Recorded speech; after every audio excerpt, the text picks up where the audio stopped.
मैं नाम लूंगा, मैं अडानी का नाम इसलिए लूंगा कि LIC में मेरा भी पैसा है, SBI का मैं भी कस्टमर हूँ। प्रधानमंत्री हर एक के बारे में बात करेंगे, 140 करोड़ जनता मेरे पीछे कैसा है ये बताएंगे, लेकिन अडानी का नाम नहीं लेंगे। वाह मोदी जी वाह, कहीं ऐसा ना हो जाए कि उस एक शख्स के चक्कर में 140 करोड़ जनता तुम्हारी हाथ से निकल जाए और आप लोग बस सड़क के ऊपर तालियां।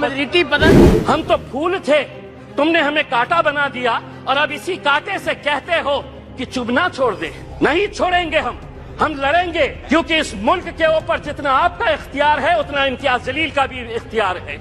अगर आप हमारे साथ नाइंसाफी करेंगे तो हम खामोश नहीं बैठेंगे, हम लड़ेंगे। पता है कि आज फाइनेंस मिनिस्टर हमको इस बात का जवाब दे कि कैसा 38%, कौन सी ऐसी मिनिस्ट्री है जिसके अंदर 38% का बजट कम कर दिया गया है।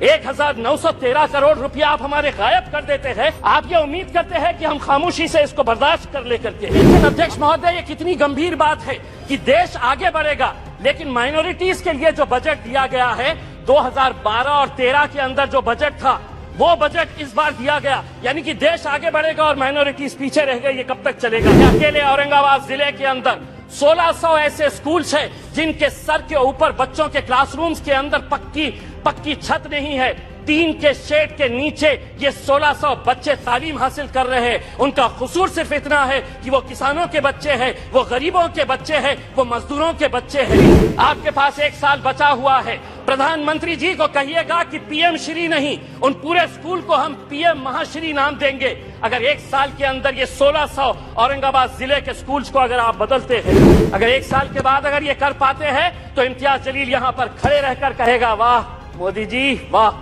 इसकी माँ का भोला चेहरा।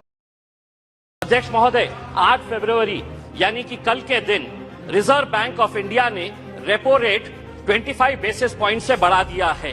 पिछले 4 मई 2022 को 4.40 हमारा रेपो रेट था। 8 महीने के अंदर 6 मरतबा रेपो रेट बढ़ाया गया है और अब ये रेपो रेट हो गया है 6.50। अब हो सकता है इनमें से कोई खड़े रहेगा और कहेगा कि RBI है, इसका हमारे से क्या लेना देना, बजट से क्या लेना देना। तो सुनिए गौर से, RBI है, इसका हमारे से क्या लेना देना, बजट से क्या लेना देना। तो सुनिए गौर से, RBI जब रेपो रेट बढ़ाता है तो किसी ने 20 साल के लिए होम लोन लिया है, यानी कि 240 महीने के लिए लोन लिया है और रेपो रेट 2.25% से बढ़ गया है, तो 120 से 160 महीने का एडिशनल EMI उसको भरना पड़ता है। किसी ने 25 साल के लिए यानी कि 300 महीने के लिए लोन लिया है और अगर 2.25% से रेपो रेट बढ़ गया है तो उसे 199 महीने एडिशनल EMI देना पड़ता है। आप कहेंगे कि हमारा इससे क्या लेना देना, यही तो जादू का खेल खेल रहे कि आपने इनकम टैक्स के अंदर रिबेट दिए, बहुत सारे लोगों को खुश किया और सैलरीड क्लास को कहा कि हम तुमको इनकम टैक्स में रिबेट दे रहे, लेकिन अब जिंदगी के साथ भी और जिंदगी के बाद भी तुम्हारा EMI चलता रहेगा, तुम्हारा लोन चलता रहेगा करके ये एक संदेश सरकार ने दिया है। अध्यक्ष महोदय, एजुकेशन के लोन के अंदर सरकार ने जो आंकड़ा दिया है स्कूल और हायर एजुकेशन के लिए 1,12,899 करोड़, बहुत अच्छा बढ़िया सा फिगर है, जिसमें से 61% स्कूल एजुकेशन के ऊपर खर्च किया जाएगा और इन्हीं पैसों के अंदर से 14,500 PM श्री नाम के स्कूल्स बनाए जाएंगे। अध्यक्ष महोदय, मैं पूछना चाहता हूं, जो बच्चे आज गांव के अंदर पढ़ रहे हैं, जो जिला परिषद के स्कूलों के अंदर पढ़ रहे हैं, मेरे अहम सिर्फ अकेले औरंगाबाद जिले के अंदर अभी सर्वे करवाया सरकार के जरिए 1600। राणे साहब, आप महाराष्ट्र से आते हैं, अकेले औरंगाबाद जिले के अंदर 1600 ऐसे स्कूल्स हैं जिनके सर के ऊपर बच्चों के क्लासरूम्स के अंदर पक्की छत नहीं है, टीन के शेड के नीचे ये 1600 बच्चे तालीम हासिल कर रहे हैं। उनका कसूर सिर्फ इतना है कि वो किसानों के बच्चे हैं, वो गरीबों के बच्चे हैं, वो मजदूरों के बच्चे हैं। आप बनाइए नए स्कूल्स, लेकिन आपके पास 1 साल बचा हुआ है, यह अहद करिएगा, प्रधानमंत्री जी को कहिएगा कि PM श्री नहीं, उन पूरे स्कूल को हम PM महाश्री नाम देंगे। अगर 1 साल के अंदर ये 1600 औरंगाबाद जिले के स्कूल्स को अगर आप बदलते हैं तो हम भी कहेंगे, अगर 1 साल के बाद अगर ये कर पाते हैं तो इम्तियाज जलील यहाँ पर खड़े रहकर कहेगा वाह मोदी जी वाह।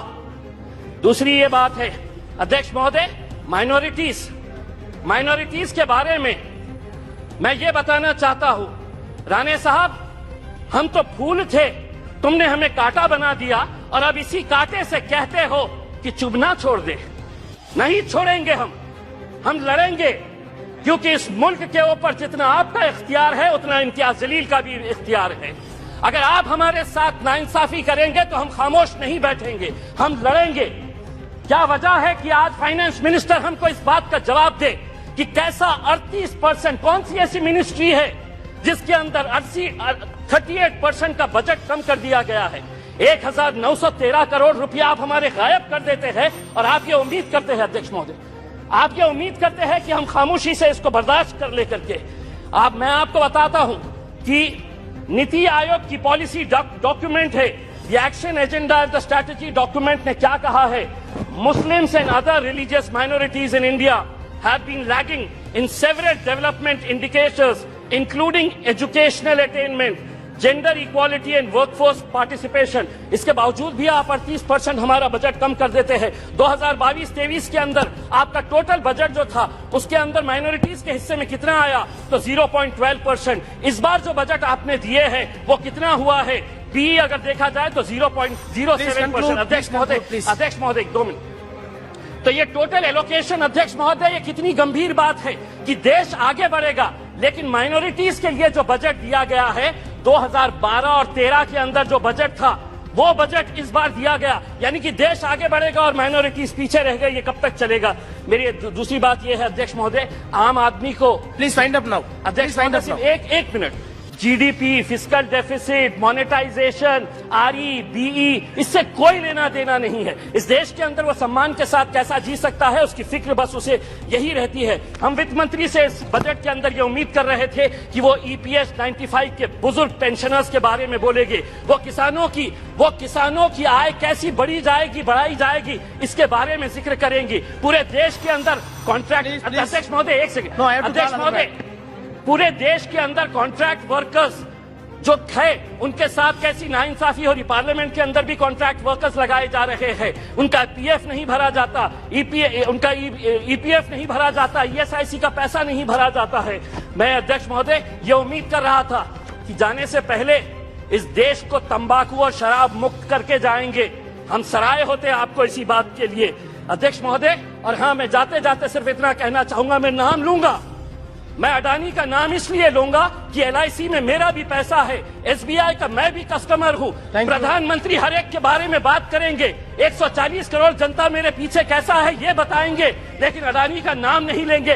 कहीं ऐसा ना हो जाए कि उस एक शख्स के चक्कर में 140 करोड़ जनता तुम्हारी हाथ से निकल जाए और आप लोग बस सड़क के ऊपर तालियां। श्रीमती रिटी पदक